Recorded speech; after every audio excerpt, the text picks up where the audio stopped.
नमस्कार। आज हम बात करने वाले हैं एक बहुत ही दिलचस्प और सच कहूं तो पेचीदा मुद्दे पर, मुस्लिम कानून और हमारे भारतीय संविधान के बीच का रिश्ता। ये एक ऐसा टॉपिक है जो हमेशा से ही कानूनी बहसों और हाँ, सामाजिक चर्चाओं के बिल्कुल सेंटर में रहा है। तो चलिए सीधे मुद्दे पर आते हैं। एक सवाल जो इस पूरी बहस की जड़ है। सोचिए, क्या हमारा संविधान जो 1950 में लागू हुआ, एक ऐसे कानून को परख सकता है जो 1400 साल पुराना है? ये सिर्फ एक सवाल नहीं है, ये वो पहेली है जिसने दशकों से बड़े बड़े कानूनी दिग्गजों को उलझा रखा है। देखिए, भारतीय कानून के दिल में ना एक बुनियादी टकराव है। एक तरफ खड़ा है हमारा संविधान, जो हमें मौलिक अधिकार देता है, बराबरी का, सम्मान से जीने का हक। और ठीक उसके सामने है पर्सनल लॉ का दायरा, जो सदियों पुरानी धार्मिक मान्यताओं और आस्था पर टिका है। ये दो बड़ी ताकतें हैं जो आमने सामने हैं। तो चलिए इस संवैधानिक पहेली को थोड़ा और गहराई से समझते हैं। हमारे संविधान का आर्टिकल 13 ये क्या कहता है? ये कहता है कि कोई भी कानून, ध्यान दीजिएगा, कानून अगर वो मौलिक अधिकारों के खिलाफ जाता है तो वो शून्य हो जाएगा, मतलब वॉइड। लेकिन सबसे बड़ा सवाल यहीं खड़ा होता है, क्या पर्सनल लॉ जो धर्म और रिवाजों से निकला है, इस कानून की परिभाषा में फिट बैठता है? बस यही वो मिलियन डॉलर क्वेश्चन है जिसे हमारी अदालतें सालों से सुलझाने में लगी हैं। अच्छा, इससे पहले कि हम और आगे बढ़े, एक मिनट रुककर ये समझ लेते हैं कि पर्सनल लॉ आखिर है क्या। सीधी भाषा में ये उन नियमों का सेट है जो किसी खास धर्म या समुदाय के लोगों पर लागू होता है। किस चीज के लिए? शादी, तलाक, विरासत जैसे पर्सनल मामलों के लिए। इसका ठीक उल्टा है टेरिटोरियल लॉ, जैसे हमारा इंडियन पीनल कोड, जो किसी भी इलाके में रहने वाले हर इंसान पर लागू होता है, चाहे उसका धर्म कुछ भी हो। सिंपल। अब आते हैं कहानी के सबसे दिलचस्प मोड़ पर। इस पूरे मसले पर हमारी न्यायपालिका का जो स्टैंड रहा है ना, वो दशकों से एक सीसॉ की तरह रहा है, कभी इधर कभी उधर। अदालतों ने अपने ही फैसले बार बार पलटे हैं और इसी वजह से एक कानूनी कन्फ्यूजन की स्थिति बनी रही है। चलिए इस टाइमलाइन पर जरा गौर करते हैं। ये एक रोलर कोस्टर राइड की तरह है। 1952, केस का नाम नरासू अप्पा माली। बॉम्बे हाईकोर्ट का फैसला, पर्सनल लॉ आर्टिकल 13 के दायरे में कानून है ही नहीं, तो हैंड्स ऑफ, इसे चैलेंज नहीं कर सकते। फिर 1980 में सुप्रीम कोर्ट ने श्री कृष्णा सिंह केस में इसी बात पर मुहर लगा दी। मामला सेट लग रहा था, है ना? लेकिन रुकिए, 1997 में आया एक जबरदस्त यूटर्न।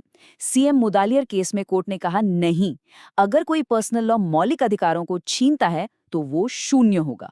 लगा कि अब सब बदल जाएगा, पर हैरानी की बात यह है कि उसी साल Ahmedabad women's action group case में कोर्ट फिर से पलट गया और कहा कि अदालतों को पर्सनल लॉ में दखल नहीं देना चाहिए। मतलब एक ही साल में इतना बड़ा कंफ्यूजन। तो सवाल उठता है कि ये सोच बदली कैसे? इन दो दौर की सोच में जमीन आसमान का फर्क है। 1952 का हैंड्स ऑफ वाला तर्क क्या था? तर्क ये था कि पर्सनल लॉ को किसी संसद या विधानसभा ने नहीं बनाया है, ये तो धार्मिक ग्रंथों और रिवाजों से आए हैं। इसलिए ये संविधान के आर्टिकल 13 में जो लॉ इन फोर्स शब्द है उसकी परिभाषा में नहीं आते। लेकिन फिर आया साल 2017 और ऐतिहासिक शायरा बानो केस। यहाँ कोर्ट ने हैंड्स ऑफ अप्रोच को छोड़कर हैंड्स ऑन अप्रोच अपनाई। कोर्ट ने ट्रिपल तलाक को असंवैधानिक घोषित करके सीधे सीधे पर्सनल लॉ के अंदर कदम रखा। ये एक गेम चेंजर था, एक बहुत बड़ा बदलाव। अच्छा, इस कानूनी दांवपेच को ठीक से समझने के लिए हमें थोड़ा इतिहास में जाना होगा। मतलब हमें उस जमीन को समझना होगा जहां इस कानून के बीज बोए गए थे। तो चलिए समय में थोड़ा पीछे चलते हैं, इस्लाम से पहले के अरब के दौर में। इस्लाम से पहले का जो अरब था उसे जाहिलिया यानी अज्ञानता का युग कहा जाता है। जरा कल्पना कीजिए, एक ऐसा समाज जो कबीलों में बटा हुआ है, जहां छोटी छोटी बातों पर लड़ाइयां आम हैं और महिलाओं के अधिकार वो तो लगभग थे ही नहीं। समाज पूरी तरह से मर्दों के दबदबे वाला था। अब इसी माहौल में इस्लाम एक बहुत बड़े सामाजिक सुधार की तरह सामने आया। उस जमाने के हिसाब से इसने कुछ बहुत ही क्रांतिकारी बदलाव किए, जैसे बेहिसाब शादियों पर रोक लगाई और ज्यादा से ज्यादा 4 की लिमिट तय की, वो भी इस कड़ी शर्त के साथ कि सभी पत्नियों के साथ बराबरी और इंसाफ करना होगा। शादी में औरत की रजामंदी को जरूरी बना दिया गया। निकाह में उसका कबूल है कहना लाजमी हो गया। दुल्हन को महर यानी एक रकम देना जरूरी किया गया, जो सिर्फ और सिर्फ उसकी अपनी प्रॉपर्टी होती थी। और शायद सबसे बड़ी बात, महिलाओं को विरासत और प्रॉपर्टी में हक दिया गया। सोचिए उस दौर में ये कितना बड़ा कदम रहा होगा। तो जब भी मुस्लिम कानून की बात होती है, एक शब्द बार बार आता है, शरीयत। अब ज्यादातर लोग शरीयत को सिर्फ सजा देने वाला कानून समझते हैं, लेकिन सच कहूं तो ये तस्वीर अधूरी है। शरीयत इससे कहीं ज्यादा बड़ी और गहरी चीज है। शरीयत सिर्फ कानून की किताब नहीं है, बल्कि ये जिंदगी जीने का एक पूरा तरीका है, एक कंप्लीट कोड ऑफ कंडक्ट।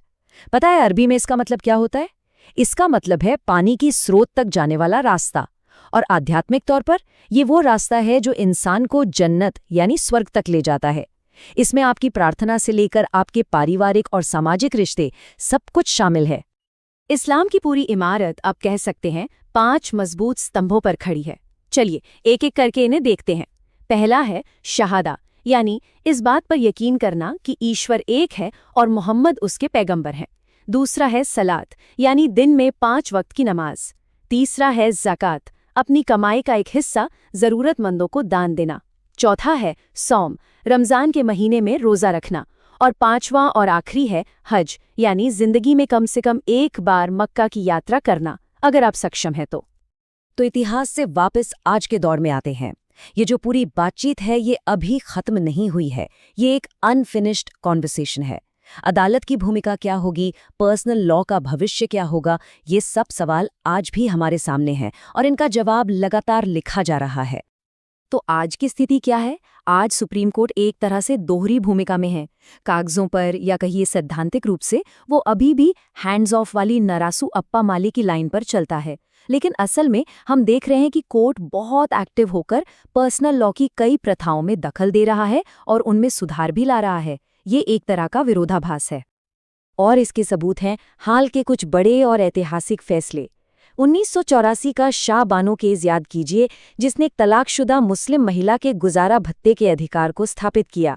फिर 2017 का game changer Shayara Bano case, जिसने इंस्टेंट ट्रिपल तलाक को ही असंवैधानिक करार दे दिया। और उसी साल 2017 में इंडिपेंडेंट थॉट केस आया, जिसने नाबालिग पत्नी के साथ शारीरिक संबंध को अपराध बना दिया। और इस फैसले का असर भले ही सीधे तौर पर ना हो, लेकिन मुस्लिम पर्सनल लॉ पर भी पड़ा। और ये सब हमें आज के सबसे बड़े और शायद सबसे मुश्किल सवाल पर लाकर खड़ा कर देता है। यूनिफॉर्म सिविल कोड यानी समान नागरिक संहिता पर बहस लगातार तेज हो रही है। ऐसे में भारत में पर्सनल लॉ का भविष्य क्या है? क्या ये कानून ऐसे ही चलते रहेंगे? क्या इनमें अंदर से सुधार होगा, या फिर ये सब एक दिन एक समान कानून में मिल जाएंगे?